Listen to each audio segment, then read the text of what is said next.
Hello दोस्तों।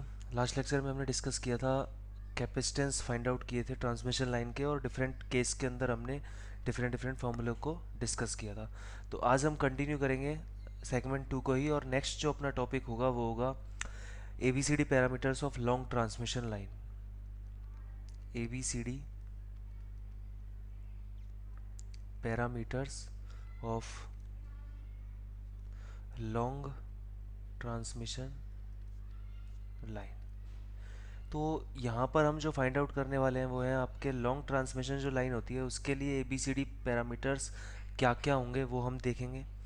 उसके बाद हम देखेंगे कि प्रोपोगेशन कांस्टेंट क्या होता है, करेक्टरिस्टिक इम्पीडेंस क्या होता है, और उसी से जो हमें सर्ज इम्पीडेंस के बारे में डेफिनेशन मिलेगी उसको हम डिस्कस करेंगे। और फिर हम ये देखेंगे कि डिस्ट्रीब्यूटेड पैरामीटर्स होने की वजह से लॉन्ग ट्रांसमिशन लाइन में जो सिग्नल होता है वो वेव को फॉलो करता है, वेव थ्योरी को फॉलो करता है, और वहाँ पर आपका जो पावर सिस्टम ट्रांजिएंट टॉपिक है वो भी इसी टॉपिक के साथ कवर हो जाएगा। ठीक है, तो ये सब चीज़ें आपको धीरे धीरे समझ में आ जाएंगी। तो वन बाय वन स्टार्ट करते हैं। पहले हम देखिए लॉन्ग ट्रांसमिशन लाइन जो है आपकी, उसमें हमने पहले भी आपको बताया था कि यहाँ पर जो पैरामीटर होते हैं वो होते हैं डिस्ट्रीब्यूटेड टाइप के होते हैं, डिस्ट्रीब्यूटेड पैरामीटर। नेटवर्क थ्योरी में आपने दो टाइप के पैरामीटर्स पढ़े होंगे, एक लंप पैरामीटर होते हैं और एक डिस्ट्रीब्यूटेड पैरामीटर होते हैं, और कई बार हम इसको बोल देते हैं टू टाइप के सर्किट होते हैं, एक होते हैं आपके लंप सर्किट और एक डिस्ट्रीब्यूटेड सर्किट। तो यहाँ पर जो है आपका डिस्ट्रीब्यूटेड पैरामीटर है, इसका मतलब क्या है कि जो वोल्टेज और जो करंट होगा वो टाइम का फंक्शन तो होगा ही, उसके साथ एक्स यानी कि डिस्टेंस का फंक्शन भी होगा। एक पॉइंट तो हम ये बोल सकते हैं। दूसरा पॉइंट क्या बोल सकते हैं कि डिस्ट्रीब्यूटेड पैरामीटर में जो आपके इम्पीडेंस और जो आपका एडमिटेंस है वो आपको जो है आप उसको लंप फॉर्म में शो नहीं कर सकते हो, आपको उसे स्मॉल डिस्टेंस के लिए इंडिकेट करना होगा। सपोज ये आपका यूनिट लेंथ का इम्पीडेंस है तो जेड डेल्टा एक्स करके शो करना होगा, और एडमिटेंस को वाई डेल्टा एक्स करके शो करना होगा। अगर जेड और वाई यूनिट लेंथ के हैं तो डेल्टा एक्स लेंथ के लिए निकाल लेंगे मल्टीप्लाई करके। तो यही तो थ्योरी है डिस्ट्रीब्यूटेड की, आप उसको एक जगह लंप करके शो नहीं कर सकते हो, आपको उसे सिस्टम में डिस्ट्रीब्यूट करना होता है। नेक्स्ट है कि आप कैसे पहचानोगे कोई डिस्ट्रीब्यूटेड पैरामीटर्स हैं या फिर यहाँ पे लंप पैरामीटर है। उसके लिए जो आपकी वेवलेंथ होती है, वेवलेंथ क्या होती है, C/F। आपको सी क्या है, स्पीड ऑफ लाइट है, एफ क्या है, फ्रिक्वेंसी है सिग्नल की। अब यहाँ पे हमारे पास फ्रिक्वेंसी क्या है, 50 हर्ट्स है। तो जो आपकी लैम्डा, आप यहाँ से इस फॉर्मूले से जो लैम्डा निकालोगे और जो लाइन की लेंथ है, अगर आपका ये दोनों चीज़ें कंपेरेबल हैं तो वहाँ पर हम क्या बोल सकते हैं कि यहाँ पर जो लाइन है वो कैसी है, डिस्ट्रीब्यूटेड पैरामीटर्स वाली लाइन है।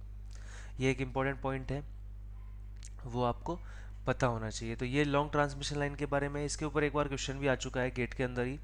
ये जो आपका पॉइंट है लास्ट, जहाँ पे हम वेवलेंथ को कंपेरेबल मानते हैं लाइन लेंथ के, उसके ऊपर एक बार क्वेश्चन पूछा गया था। जब आप प्रीवियस ईयर क्वेश्चन सॉल्व करोगे तो आपको इस तरह का क्वेश्चन मिल जाएगा। तो इस तरह से हम जो है लॉन्ग ट्रांसमिशन लाइन को डिस्ट्रीब्यूटेड पैरामीटर मानते हैं, और डिस्ट्रीब्यूटेड पैरामीटर मानते हैं तो इसको हम जो है सॉल्व करेंगे तो इसके लिए कुछ अलग थ्योरी हमें यूज़ करनी होती है। जो अभी तक हमने डिस्कस किया है उससे कुछ हटके हमें चलना है, तो इसीलिए इसको हम अलग से डिस्कस कर रहे हैं। तो देखिए पहले हम बात करते हैं, सपोज आपकी एक लाइन है, लाइन की लेंथ जो है वो कितनी है, इतनी एक्चुअल लेंथ है लाइन की इतनी। ये आपका रिसीविंग एंड है। रिसीविंग एंड पे हम मान लेते हैं X is equal to zero है, और यहाँ पर X is equal to L है। क्योंकि हम हाउस होल्ड कंज्यूमर हैं तो हम अपने आप को क्या मान रहे हैं कि हम रिसीविंग एंड पे, और जहाँ से लाइन आ रही है वहाँ तक की जो लेंथ है उसको हमने एल मान लिया है। तो ये इसकी क्या है, एक्चुअल लेंथ है, एक्चुअल लेंथ है। ठीक है, ये आपका हो गया रिसीविंग एंड, और ये है आपका सेंडिंग एंड। ठीक है, अब यहाँ पे क्या होगा, ट्रांसमिशन लाइन अगर आप बनाओगे, यहाँ पे ट्रांसमिशन लाइन का जो इक्विवेलेंट सर्किट है वो अगर आप शो करोगे तो सपोज ये दोनों पैरामीटर ट्रांसमिशन लाइन में थे वो हमने यहाँ पे इंडिकेट कर दिए हैं। ये जो लाइन हमने यहाँ पे सपोज की है ये आपकी डेल्टा एक्स लेंथ की लाइन है, यानी कि आपने पूरी लाइन को लेकर के नहीं चल रहे हो। एक्चुअल लेंथ कितनी है, एल है, हमने सिर्फ डेल्टा एक्स लाइन को उठाया है, और यहाँ पर हमने बोला है कि जो आप वोल्टेज यहाँ पे सप्लाई कर रहे हो वो कितनी है, एक्स प्लस डेल्टा एक्स है, और जो करंट एंटर करा रहे हो वो आपका है I x plus delta x. ठीक है, उसमें से कुछ करंट है जो आपका कहाँ पे चला जाएगा, वाई डेल्टा एक्स पे चला जाएगा, और कुछ वोल्टेज ड्रॉप आपका हो जाएगा जेड इम्पीडेंस में, जेड डेल्टा एक्स में।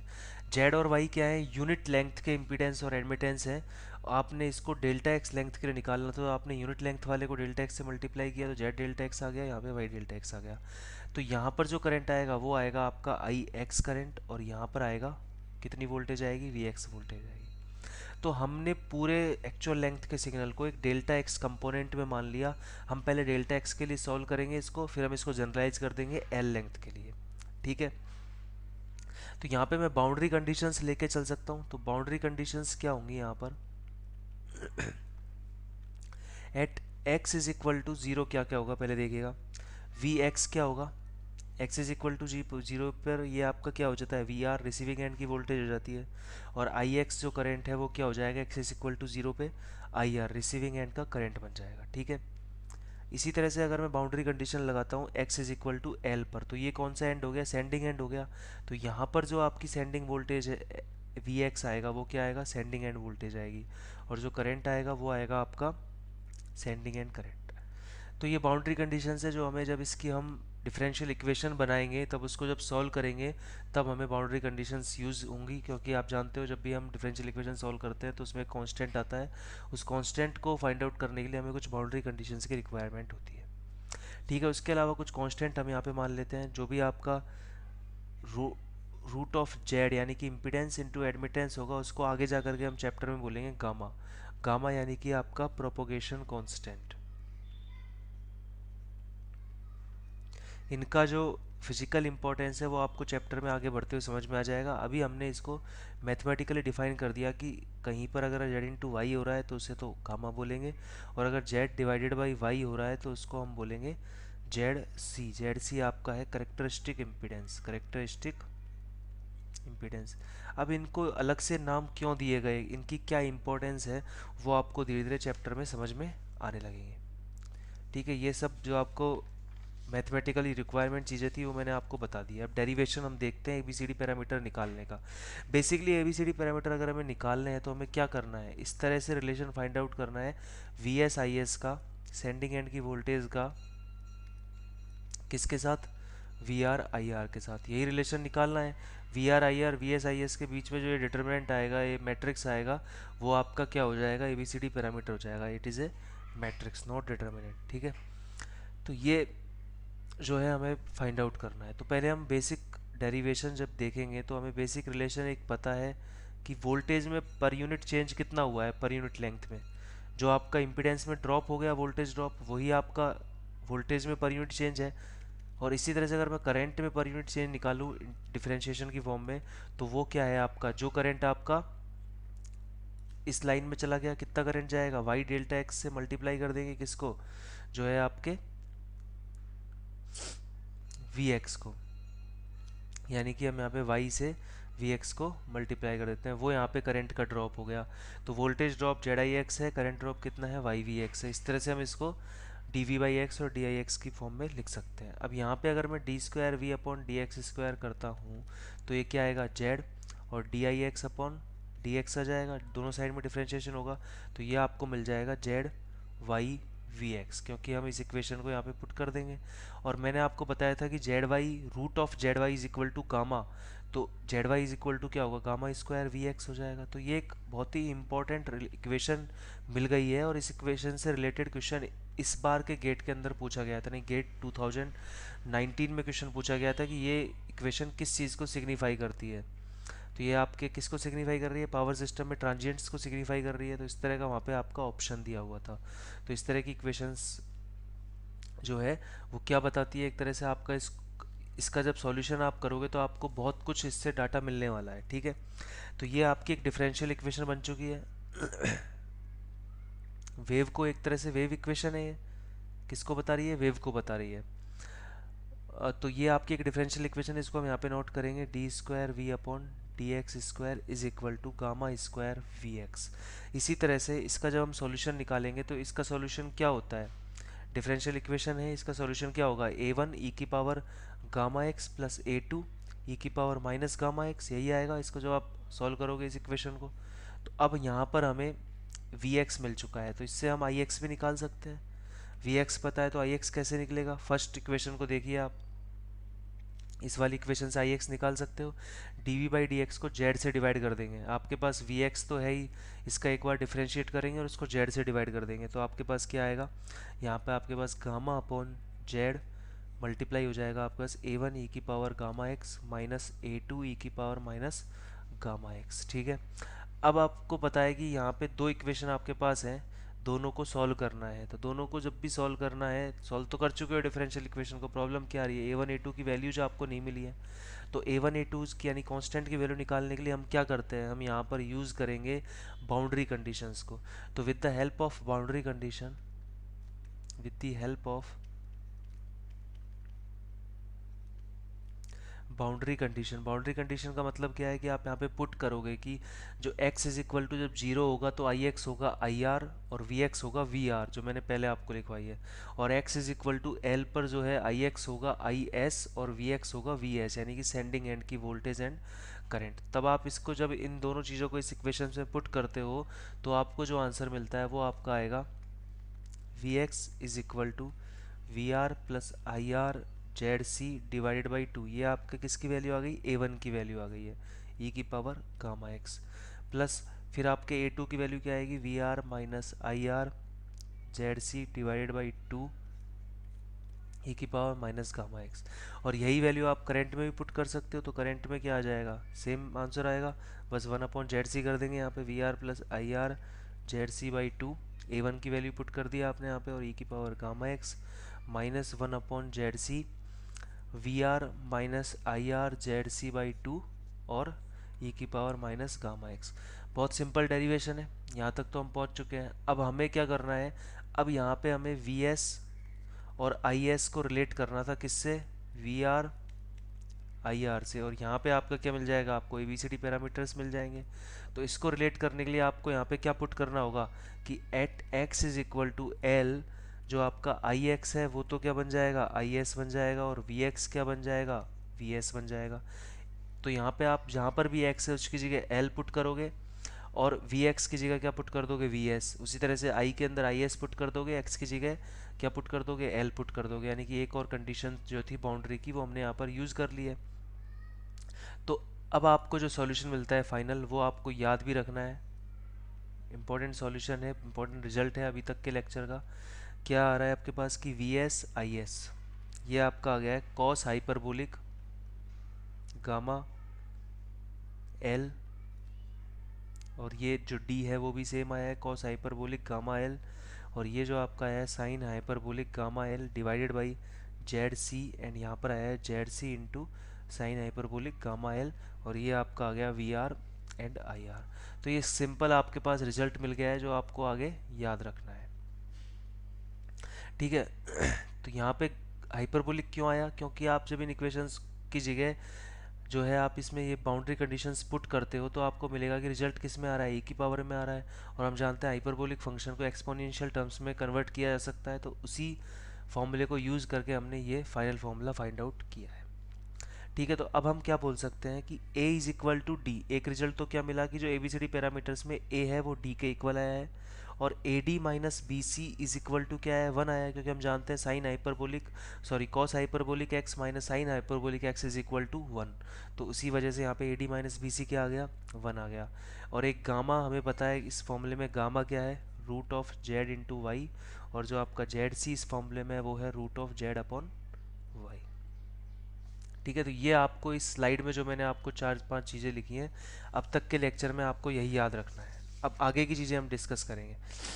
तो अब इस तरह से लॉन्ग ट्रांसमिशन लाइन में आपने देख लिया, अगर लॉन्ग ट्रांसमिशन लाइन में आपको वोल्टेज रेगुलेशन निकालना हो, वैसे तो हम वोल्टेज रेगुलेशन को जो आपका सेगमेंट थर्ड है उसमें स्टडी करने वाले हैं, voltage regulation, power factor improvement और रिएक्टिव पावर बैलेंस और पावर इफिशियंसी इंप्रूवमेंट, ये सारे टॉपिक्स किसके अंदर आते हैं, वोल्टेज रेगुलेशन को हमें इंप्रूव करना है उसी चीज़ के अंदर आएंगे। अभी हम सिर्फ एक फॉर्मूला लिखने वाले हैं कि वोल्टेज रेगुलेशन को लॉन्ग ट्रांसमिशन लाइन में कैसे इंडिकेट किया जाता है। बेसिक वोल्टेज रेगुलेशन का फॉर्मूला क्या है, no load voltage minus full load voltage divided by full load voltage, यही है। ठीक है, बाकी पॉजिटिव वोल्टेज रेगुलेशन होता है, नेगेटिव वोल्टेज रेगुलेशन होता है, कहीं पर नो लोड वोल्टेज से कंपेयर करते हैं, कहीं पर फुल लोड वोल्टेज से कंपेयर करते हैं। पावर सिस्टम में मोस्टली फुल लोड वोल्टेज से इसको कंपेयर करेंगे। अब हमें पता है कि जो बेसिक रिलेशन है वो क्या कहता है कि v S I s is equal to a v are plus b i r and यहाँ पे आपका आएगा c we are plus d i are.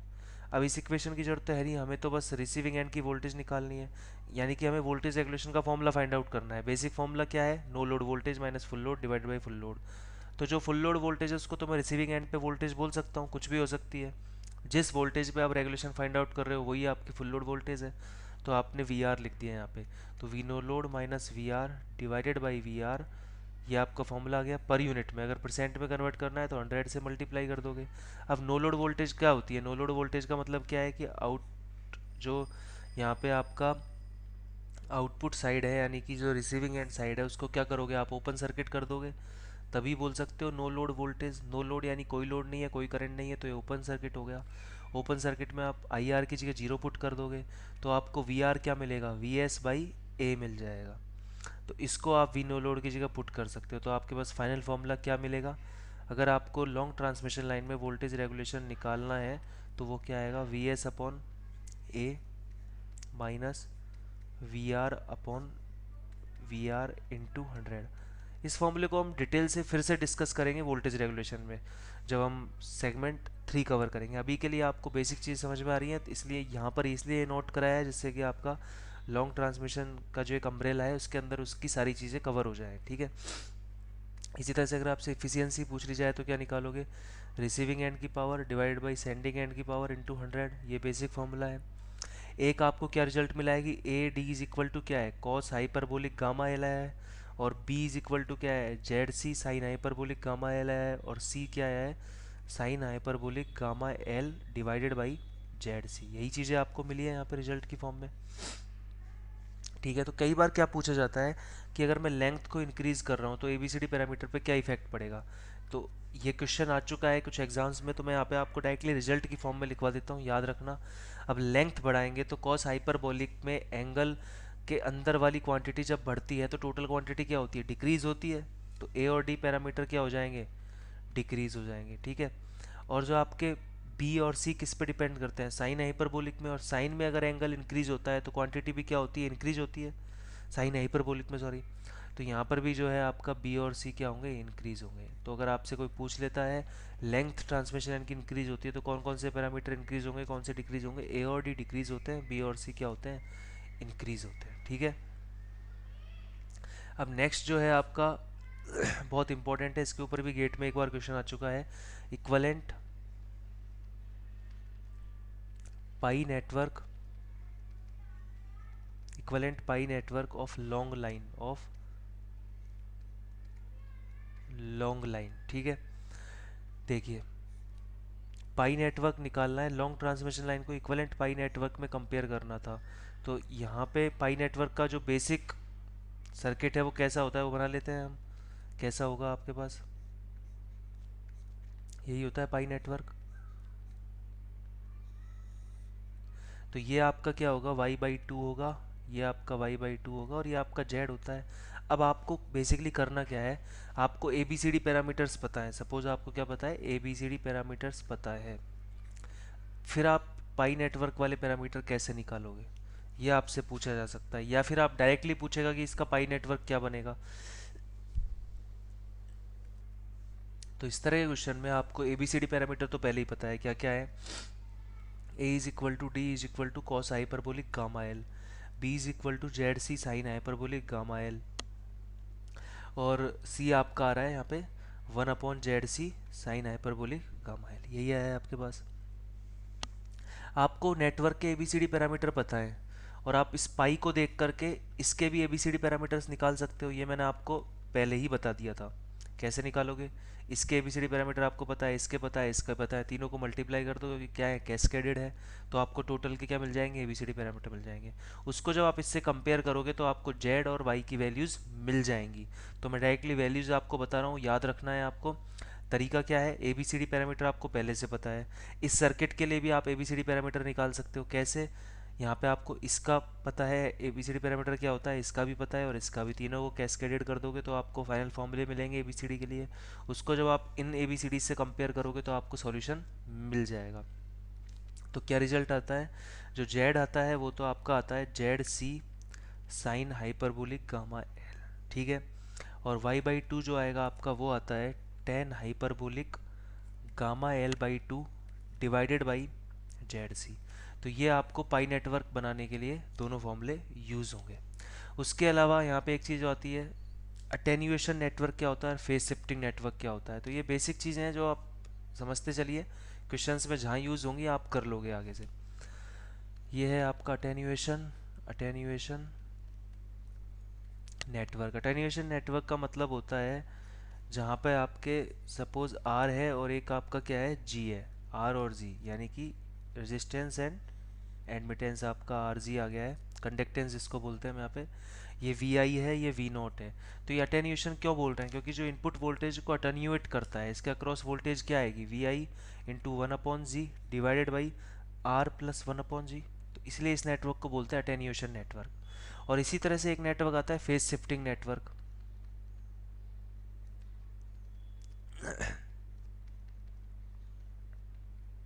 Phase shifting network का मतलब है अगर आपके पास इंडक्टेंस है और कैपेसिटेंस है तो ये आपका फेज शिफ्टिंग नेटवर्क कहलाता है। क्यों कहलाता है, क्योंकि यहाँ पे जो इनपुट वोल्टेज है और जो आउटपुट वोल्टेज आने वाली है उनमें क्या आता है, फेज शिफ्ट हो जाता है, कुछ ना कुछ फेजर एंगल बन जाता है, तो इसलिए इसको बोलते हैं phase shift angle, phase shift network.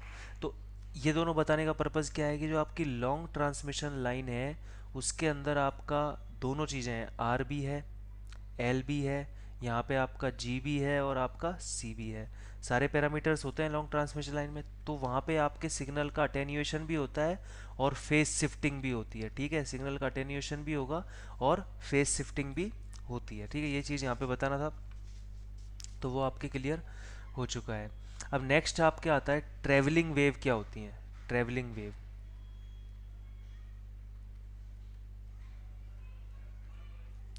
देखिए अभी हमने क्या समझा है कि जो आपके लॉन्ग ट्रांसमिशन लाइन थी उसमें वोल्टेज और करंट टाइम के साथ साथ डिस्टेंस के भी फंक्शन थे, ये आपको मिला है रिजल्ट, ठीक है। अब ये टाइम के साथ डिस्टेंस के फंक्शन है तो ये वेव थ्योरी के अंदर आ जाता है, क्योंकि वेव जो होती है वो क्या होती है, टाइम के साथ डिस्टेंस का भी फंक्शन होती है। ट्रैवलिंग वेव का मतलब ही क्या है कि जो आपकी वेव टाइम के साथ भी वेरी करे और डिस्टेंस के साथ भी वेरी करे। तो जो ट्रैवलिंग वेव के फॉर्मूले हैं, ट्रैवलिंग वेव की थ्योरी है, वो दो चीज़ों के अंदर यूज होगी, एक तो लॉन्ग ट्रांसमिशन लाइन में यूज होगी और एक आपकी सर्ज जो आते हैं यानी कि लाइटनिंग जो होती है उसके अंदर यूज होगी। तो दोनों के अंदर आपकी ट्रैवलिंग वेव थ्योरी यूज होती है, क्योंकि दोनों ही सिग्नल किसकी तरह बिहेव करते हैं, ट्रैवलिंग वेव की तरह बिहेव करते हैं। कैसे करते हैं, क्योंकि ट्रैवलिंग वेव यानी कि फिजिक्स में जब हम इसको स्टडी करते थे तो क्या लिखते थे, ट्रैवलिंग वेव का जो इक्वेशन होती है वो होती है V m sine omega t plus minus gamma x. Simple equation होती है साइनोसोडियल, वो होती है only time dependent, v is equal to V m sine omega t. But travelling wave होगी तो वो गामा एक्स यानी कि डिस्टेंस पे भी डिपेंड करेगी। यानी कि ये वेव किस तरह की होती है, टाइम के साथ तो वेरी करती ही है, साथ में ट्रेवल भी करती है, यानी कि डिस्टेंस के साथ भी क्या होती हैं, वेरी करती हैं। इस तरह की आप यहाँ पे वेव है जो बना सकते हो, ठीक है। तो ये क्या हो रही है, वन पोजीशन, इसकी सेकंड पोजीशन और इसकी थर्ड पोजीशन। तो टाइम के साथ भी सिग्नल वेरी कर रहा है और डिस्टेंस के साथ भी वेरी कर रहा है, तो ये आपकी क्या हो जाती है, ट्रैवलिंग वेव हो जाती है। तो ट्रैवलिंग वेव का जो फिजिक्स में हम पढ़ते थे तो ये एक बेसिक फंक्शन है, बेसिक इक्वेशन है जो इंडिकेट करती है किसको, ट्रैवलिंग वेव को, ठीक है। अब ध्यान से समझना, इस वेव का अगर मैं एक बार डिफ्रेंशिएट करता हूँ, d v by d x करता हूँ तो क्या आएगा, gamma v m cos omega t plus minus gamma x आ जाएगा आपके पास। अगर मैं इसका एक बार दोबारा डिफरेंशिएशन करता हूँ d square we upon D x square, तो आपके पास क्या आएगा, gamma square v m cos again sine में कन्वर्ट होगा और omega t plus minus gamma x आ जाएगा। अब यहाँ पर मैं क्या लिख सकता हूँ, d square we upon D x square is equal to, ये जो सिग्नल है इसको मैं वी एक्स लिख सकता हूँ, तो ये क्या आ गया, gamma square into V x. और अगर आप इस सिग्नल को कंपेयर करो जो आपने पावर सिस्टम में फाइंड आउट किया था, तो पावर सिस्टम में भी आपकी इक्वेशन यही आई थी, d square we upon D x square is equal to gamma square V x, यही इक्वेशन आई थी। तो ये क्या बताता है कुल मिलाकर कि लॉन्ग ट्रांसमिशन लाइन में भी सिग्नल किसकी तरह बिहेव करता है, ट्रैवलिंग वेव की तरह। फिर मेरी लाइन को समझना कि लॉन्ग ट्रांसमिशन लाइन में जो आपका सिग्नल होता है, वोल्टेज या करंट, वो किसकी तरह बिहेव करता है, ट्रैवलिंग वेव की तरह। तो जो आगे जाकर के हम जितने भी फॉर्मूले देखने वाले हैं कि ट्रैवलिंग वेव के लिए कुछ फॉर्मूले देखेंगे, वो सभी आपके किस में अप्लाई होंगे, लॉन्ग ट्रांसमिशन लाइन में भी अप्लाई होंगे और सर्ज लाइटनिंग में भी अप्लाई होंगे। यानी कि इस मैथमेटिकल एक्सप्लेनेशन से जो मैंने इस स्लाइड के अंदर की है, क्या समझ में आ गया कि लॉन्ग ट्रांसमिशन लाइन में हमने वेव की इक्वेशन, जो आपकी मैथमेटिकल वोल्टेज इक्वेशन थी वो ये निकाली थी। यहाँ पे ट्रैवलिंग वेव की इक्वेशन ये आती है, दोनों सेम आ रही हैं, यानी कि ट्रैवलिंग वेव ही होती है आपकी लॉन्ग ट्रांसमिशन लाइन में वोल्टेज और करंट के सिग्नल्स की जो वेव होती है, ठीक है। तो यहाँ पे हम लिख सकते हैं कि ये जो थ्योरी है ट्रैवलिंग वेव की वो कहाँ कहाँ पर अप्लाई होगी, लॉन्ग ट्रांसमिशन लाइन में अप्लाई होगी, और आपकी एक सर्ज यानी कि लाइटनिंग में भी अप्लाई होगी, ठीक है। दोनों जगह हम यही फॉर्मूला यूज़ करेंगे, तो आगे जा करके आपको सब्जेक्ट में कंफ्यूज नहीं होना है। पावर सिस्टम ट्रांजिएंट का मतलब यही है बस, जो आप जो स्टडी कर रहे हो वो सभी किसके अंदर आता है, पावर सिस्टम ट्रांजिएंट के अंदर कवर होता है, ठीक है। तो इसके अगर आप इस यूनिट के क्वेश्चंस अगर आपको एग्जाम में पुराने क्वेश्चन करके देखने तो आप कर सकते हो ये टॉपिक कवर होने के बाद, ठीक है। तो ये आपका हो जाता है ट्रैवलिंग वेव के लिए। अब यहाँ पर एक बहुत ही इंपॉर्टेंट, अभी सब ये एक ही अम्ब्रेला के अंदर चल रहा है, long transmission line, travelling wave, उसी के अंदर एक टॉपिक आता है सर्ज इम्पीडेंस। वो बहुत इंपॉर्टेंट टॉपिक है, एग्जाम्स में बार बार पूछा जाता है। तो सर्ज इम्पीडेंस का क्या फिजिकल मीनिंग है और इससे क्या सिग्निफाई होता है। सर्ज इम्पीडेंस बोल दीजिए, इसको बोल दीजिए लॉस लेस लाइन बोल दीजिए, नेचुरल लाइन बोल दीजिए, नेचुरल लाइन इम्पीडेंस बोल दीजिए, फ्लैट लाइन इम्पीडेंस बोल दीजिए, not line it is line, और इनफाइनाइट लाइन इम्पीडेंस बोल दीजिए। सभी एक ही चीज़ को बताते हैं, सारे नाम जो भी डिफरेंट बुक्स में होते हैं मैंने सब आपको बता दिए हैं। ट्यून्ड लाइन इम्पीडेंस भी इसको आप बोल सकते हो। तो जितने भी ये नाम हैं सभी किसको बताते हैं, सर्ज इम्पीडेंस को बताते हैं। तो ये सभी कहीं भी पूछ ले जाएं आपको समझ जाना है किसकी बात कर रहा है, सर्ज इम्पीडेंस की यहाँ पर ये बात कर रहा है। तो इसको मैं दो तरह से डिफाइन करूँगा। पहले मेथड वन है, दो तरह से डिफाइन किया जा रहा है। पहले मेथड वन से हम इसको डिफाइन करते हैं। मेथड वन क्या कहता है कि अगर हम दोनों, क्योंकि ट्रांसमिशन लाइन में दो पावर होती हैं, एक तो कैपेसिटिव रिएक्टिव पावर है और एक आपकी इंडक्टिव रिएक्टिव पावर है, जहाँ पर ये दोनों बैलेंस हो जाएंगी वहाँ पर हम देखते हैं क्या इम्पीडेंस आता है। हम दोनों पावर को बैलेंस करके देखते हैं क्या रिजल्ट मिलता है। समझ में आया, हम क्या कोशिश कर रहे हैं कि जो आपकी ट्रांसमिशन लाइन है उसका, उसमें जितना इंडक्टेंस है उसकी रिएक्टिव पावर और जो आपकी कैपेसिटेंस है उसकी रिएक्टिव पावर, उन दोनों को बैलेंस करके देखते हैं कि वो जब कब बैलेंस होती हैं और बैलेंस करने के बाद क्या कंडीशन आपको मिलती है। तो यहाँ पे हम क्या लिखेंगे, if we take balance of to reactive power, balance of to reactive power, क्या बैलेंस होगा, V square upon X C. ये किसकी हो गई, रिएक्टिव वोल्टेज, जो आपकी कैपेसिटिव रिएक्टिव पावर हो गई, और ये हो गई आपकी इंडक्टिव रिएक्टिव पावर। इन दोनों को इक्वल कर दिया आपने। या फिर आप इसको ऐसे भी कर सकते हो, कैपेसिटेंस की एनर्जी कितनी स्टोर होती है, हाफ सी वी स्क्वायर, उसको मैं अगर इंडक्टेंस की एनर्जी के इक्वल कर देता हूँ तो हम देखते हैं कि वी बाई आई क्या आएगा आपका, ठीक है। वी बाई आई का रिलेशन हम यहाँ पे देखने वाले हैं। तो इसको जब सॉल्व करते हैं तो आपके पास वी अपॉन आई क्या निकल के आता है, रूट ऑफ एल अपॉन सी आएगा। रूट जो आपका आ रहा है एल अपॉन सी, उसको हम क्या बोल देते हैं, सर्ज इम्पिडेंस बोलते हैं, यानी कि रूट एक्स एल एक्स सी भी बोल सकते हैं, सेम फॉर्मूला है रूट एल बाई सी। यहाँ पे वी क्या है, फेस वोल्टेज है, सिंगल फेस के लिए हम ये चीज़ें पढ़ रहे हैं। वी फेस वोल्टेज है, आई आपका क्या है, लाइन करंट है।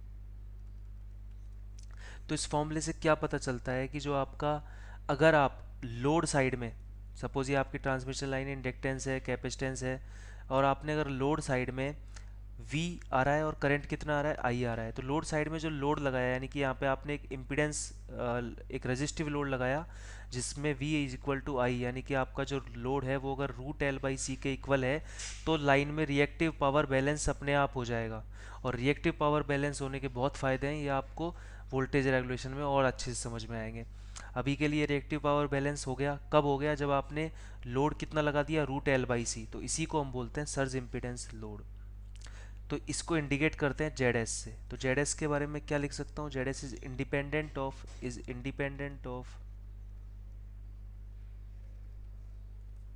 Length of transmission line. Length पे डिपेंड नहीं कर रहा है ना, एल बाई सी आया है, लेंथ पे तो डिपेंड कर ही नहीं रहा है, ठीक है। तो ये आपका हो गया सर्ज इम्पीडेंस का फर्स्ट मेथड हो गया। यानी कि पहली क्या चीज़ डिफाइन करता है ये, कि अगर आपको लाइन की रिएक्टिव पावर को बैलेंस कर दिया, कब बैलेंस होगी, जब आपका लोड है वो कितना होगा, एक रेजिस्टिव लोड होगा और कितना होगा, रूट एल बाई सी।